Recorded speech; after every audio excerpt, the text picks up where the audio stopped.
Hello guys, welcome back to the channel. Now the other day, Rebecca, right here, did a video talking all about the horrible things that Donald Trump has said and done. Now in the spirit of presenting a balanced look at the two presidential candidates, we are now making a list on some of the more hotly discussed downfalls to Hillary Clinton's bid for office. To be clear, this doesn't mean that we are pro-Trump or anti-Clinton in any way, but we still want to go over some of the blots, you might say, on Hillary's record and see if she's been a little bit false at times. It's going to be an in-depth video, I think, and if you like this kind of stuff, you'll love our new channel right here. I'm going to say it's here. Life's Biggest Questions, where we talk about life's biggest questions. Exactly, we answer all kinds of questions. Our most recent video is an insightful look at whether or not the moon landings were a hoax, considering the for argument, the against argument, and evidence on each side of the debate. Now I think it's safe to say that Danny and I really enjoy a good in-depth discussion,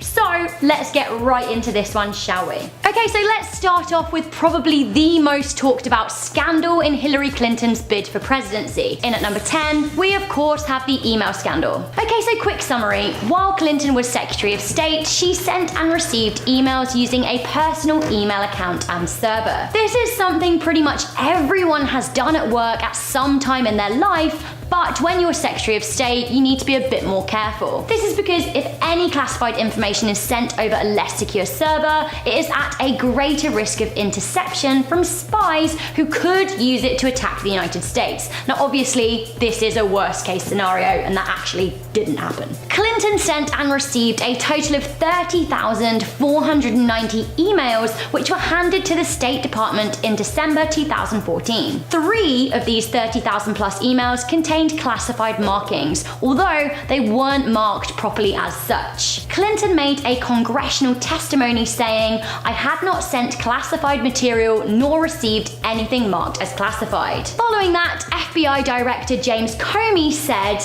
"A very small number of emails sent and received by Clinton on her private server, quote, bore markings indicating the presence of classified information." Now he was talking about those 3 emails. He also said, "We did not find clear evidence that Secretary Clinton or her colleagues intended to violate laws governing the handling of the classified information. However, there is evidence that they were extremely careless in their handling of very sensitive, highly classified information." Ultimately, it has been concluded that Clinton made claims the FBI found to be a touch misleading, but that is not the same as lying. In at number 9, we have when she said she was broke when she left the White House. In an interview with Diane Sawyer, Clinton said, "We came out of the White House not only dead broke, but in debt." She followed this up by saying she was worried for other families in the current economic climate. Okay, I mean, this one is quite a stretch of the truth. I really don't think that Hillary Clinton's version of broke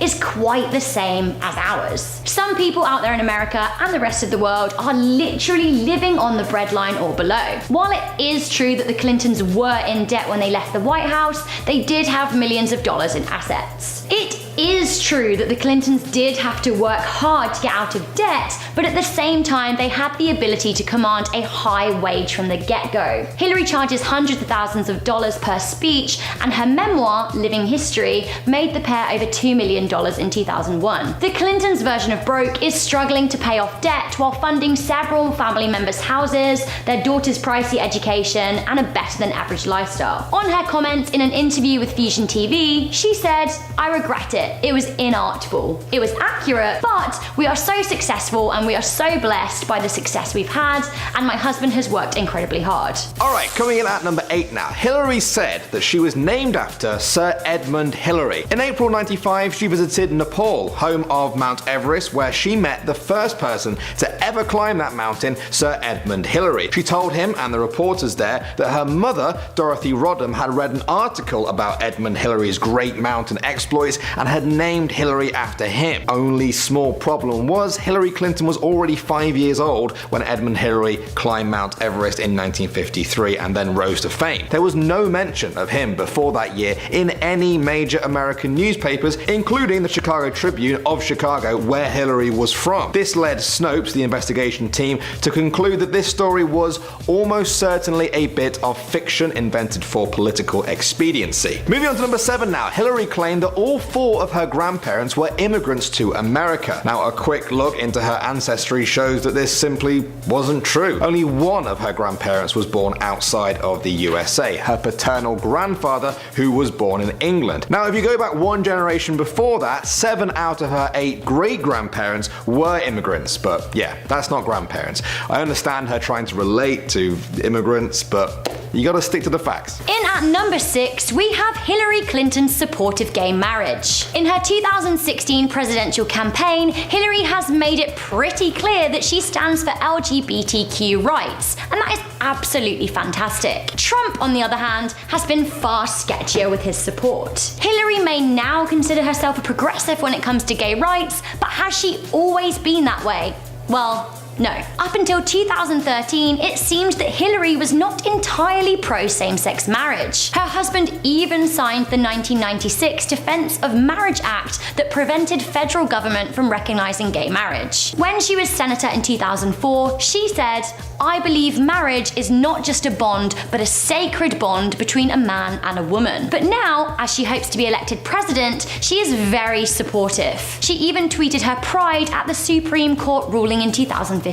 In her defense of her past stance, Clinton, who has always been heavily involved in human rights, has said, "I did not grow up even imagining gay marriage. This was an incredibly new and important idea that the people on the front line of the gay rights movement began to talk about, and slowly but surely convinced others of the rightness of their position. And when I was ready to say what I said it." She also said, and I think this is really important, "One of my big problems right now is that too many people believe they have a direct line to the divine and never want to change their minds about anything. They're never going to open to new information, and they like to operate in an evidence-free zone. And I think it's good if people continue to change." While one may question her motives, one can't say that she lied about her support of gay marriage. She's actually been quite open about the fact that she's simply evolved and changed her mind. So building on this, in at number 5, we have her bouncing between progressive and moderate ideals. If someone says that they're a moderate, then says they're a progressive,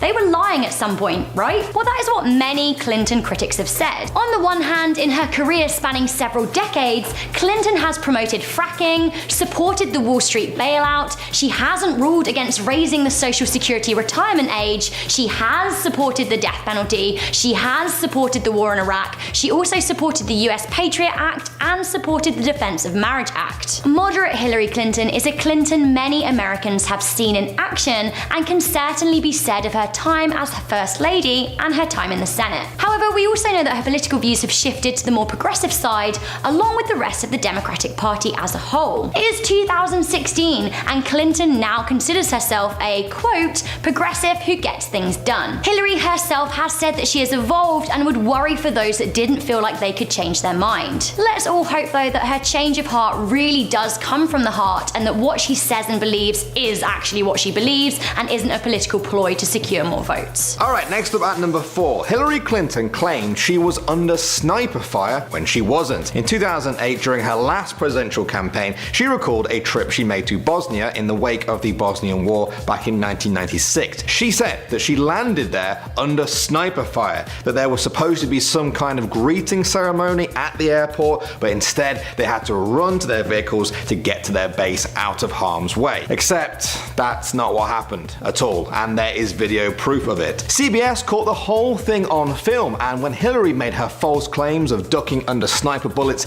in 2008, they were there with a video to prove her wrong. Coming in at number 3, Hillary said she went to Wall Street before the Wall Street crash in 2007 and told them to stop foreclosing on homes and engaging in the speculative behavior that would soon lead to the massive housing crash. She said this in 2016, but a press conference from 2007, at the time when she said she was busting Wall Street, shows her blaming home buyers for the crash, not Wall Street, because they apparently did not properly document their income and they should have known they were getting in over their heads. I think that's a long way from her story of crying doom on Wall Street. Moving on to number 2, Hillary said she was against NAFTA. NAFTA, the North Atlantic Trade Agreement, was one of the most historic and controversial trade agreements involving the US and was pushed through by Hillary's husband, Bill Clinton, when he was president. Clinton. During the Fox News debate between Hillary and Trump, she said she was against NAFTA the whole time, all the way from the beginning. But that isn't true. In her own book, she called the NAFTA agreement one of Bill's successes and legislative victories. She also said it was a free and fair trade agreement, that it was proving its worth, and that it's been good for America. Now, to be fair to her, she may have said all of this to maybe fall in line with Bill Clinton's administration, but she did say it, and to say that she was publicly against it from the start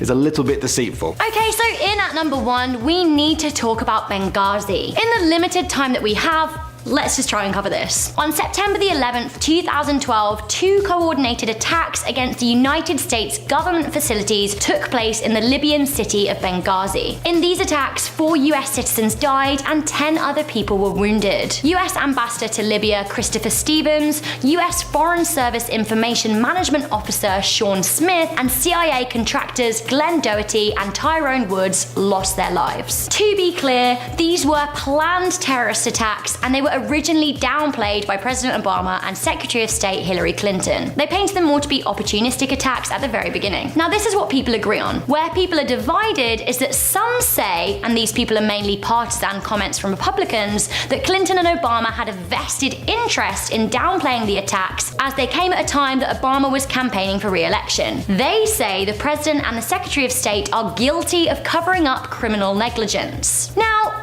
8 investigations later, which, as Hank Green points out in a very informative video, is 2 more than the 9/11 attacks, there is no evidence to suggest criminal responsibility. That said, almost everyone can agree that grave mistakes were made in not suitably preparing the consulate for this kind of attack. If they had been prepared, then perhaps nobody would have died, or perhaps the attack could have been completely stopped in its tracks. The State Department, run by Hillary Clinton, could have done more. That said, many, and these people again are almost all political opponents, have used the disaster to call Hillary Clinton a murderer. Yeah, to be honest, branding someone a murderer for not suitably preparing people for an attack is not accurate. I mean, yes, it gives some responsibility in the outcome of a situation, but it doesn't make them a killer. And to be honest, if it did, I think we would be branding more people murderers. Absolutely, you could mention the absence of weapons of mass destruction and the amount of lives, American and otherwise, that investigation cost.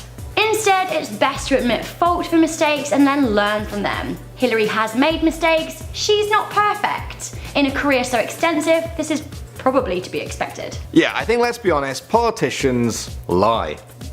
No. I know, shocker, that's nothing new. Hillary has been in the game for a long time, so it's not too surprising that we can put together a list like this one. It explains it, I guess, but doesn't excuse it at all. I think it also explains why Trump has gotten so much support from people who are a little bit fed up with mainstream politicians. Absolutely, there are a lot of people out there that want change, and now it's up to them to decide who gets to be the person to bring it to them. Intense. Yeah. You nailed it. Danny and I are both British, but obviously these situations do involve everyone in the world on some level, and I, for one, probably would really struggle with being American right now because it is a huge decision. It is a big decision, but thanks as ever guys for watching. Let's try and keep the comments section civil in this one. Yeah, I absolutely agree. Just because you may have differing political views to someone doesn't make them or you a bad person. It's okay to discuss why you believe what you do, but don't resort to personal attacks. Never personal attacks. Alright guys, my name is Danny Burke. And I'm Rebecca Felgate, and we will see you guys in the next video. But if you want more in-depth discussions from the Burkemeister General and myself, then do head on over to Life's Biggest Questions. Bye!